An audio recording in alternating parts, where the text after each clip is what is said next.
तर गोवा हे नववर्षाच्या स्वागतासाठी सज्ज झालाय। देश विदेशातील पर्यटकांनी दरवर्षीप्रमाणे यंदाही गोव्यामध्ये गर्दी केली आहे। दुपारपासूनच गोव्यामध्ये सेलिब्रेशनला सुरुवात झाली आहे। याचाच आढावा घेतलाय आमचे प्रतिनिधी प्रणव पोळेकर यांनी।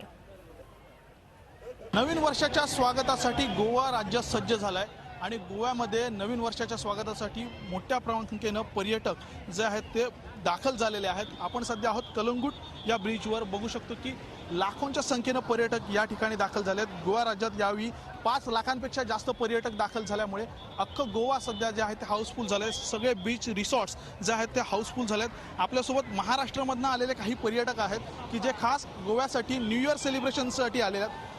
कुठून आलात आपण आणि कशा पद्धतीने सेलिब्रेशन करणार? मुंबईहून आलो मी सेलिब्रेशन गोवाला एन्जॉय मतलब Goa is a nice place. Goa चांगली एक जागा आहे, त्यासाठी मी सेलिब्रेशनसाठी इथे आलोय आणि आम्हाला खूप आवडलं इथे गोवाला, म्हणजे येऊन म्हणजे चांगलं आहे।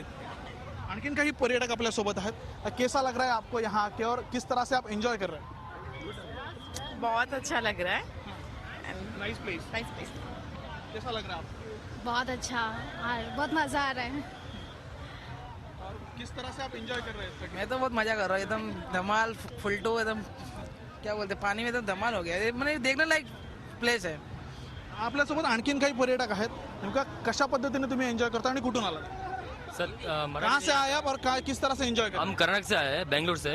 अच्छा एंजॉय कर रहे हैं, सब फ्रेंड्स मिलके आए हैं, बहुत एंजॉय कर रहे हैं। अच्छा लग रहा है, अच्छा लग रहा है। मोठ्या संख्येने पर्यटक दाखल झाल्यामुळे गोव्यातलं सगळे बीचेस जे आहेत ते हाऊसफुल झालेत आणि आज बीच रिसॉर्ट जे आहेत ते सगळे हाऊसफुल झाल्यामुळे अख्खं गोवा जे आहे ते 31st नाईटमध्ये पूर्णतः रंगून जाणार आहे।